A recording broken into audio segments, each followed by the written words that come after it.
Shai? Shai, Hmm? kamusta si Jordan? He's doing okay. Nasa room 256 siya. Mauna ka na. May inaayos na ako dito mga Sige, parts. sige. Go.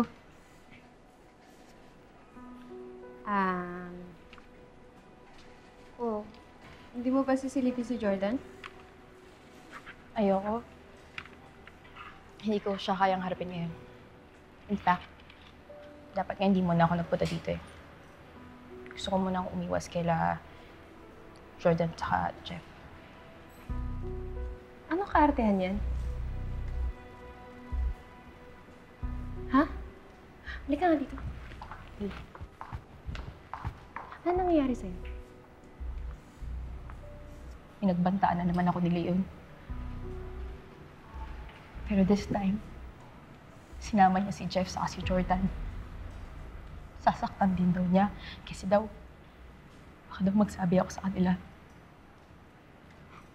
Girl, hindi kayo ng konsensya to.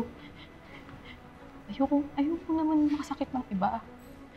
Kaya para wala nang ibang madamay, ako na lang yung lalayo.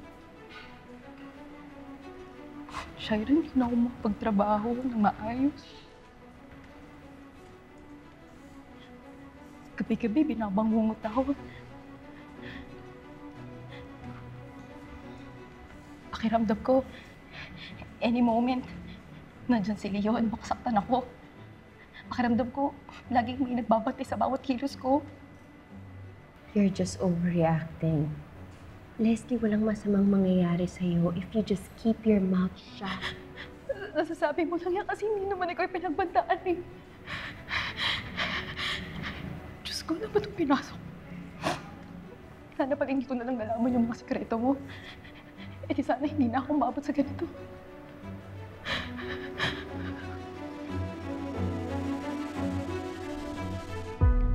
Buti na lang, hindi malala yung pagkakabagok mo. If the worst happened, kawawa naman si Baby Junior. Aga siya mawawala ng ama at mamumulila siya sa'yo.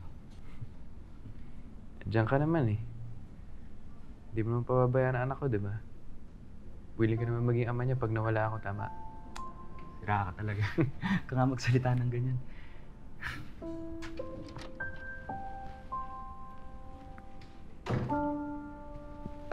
Mr. Manansala, the CT scan results show that there is no visible head trauma. You're clear to go home by tomorrow. Maraming salamat, Doc, ha? Sige po. Thank you, Excuse me, mauna na po ako.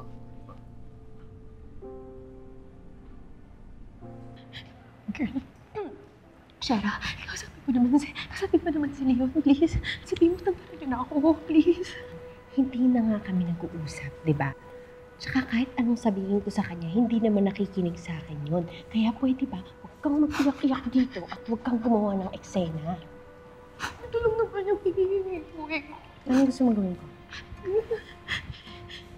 Ang nalaman ko na magkapatid kayo ni Leon.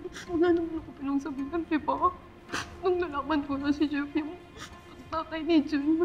Sige, i-broadcast pa sa buong mundo yung sikreto ko. Konting buwan na lang, ikakasal na kami ni Jordan. Konting panahon na lang, magiging Mrs. Manansala na ulit ako. Kaya walang pwedeng makaalam na magkapatid kami ni Leon at hindi rin pwedeng malaman ni Jeff na sa kanya si Junior. At ipangako mo sa akin na wala kang ibang pagsasabihan. Shaira? Anong hindi dapat sabihin ni Leslie? Kanino siya hindi dapat magsumbong?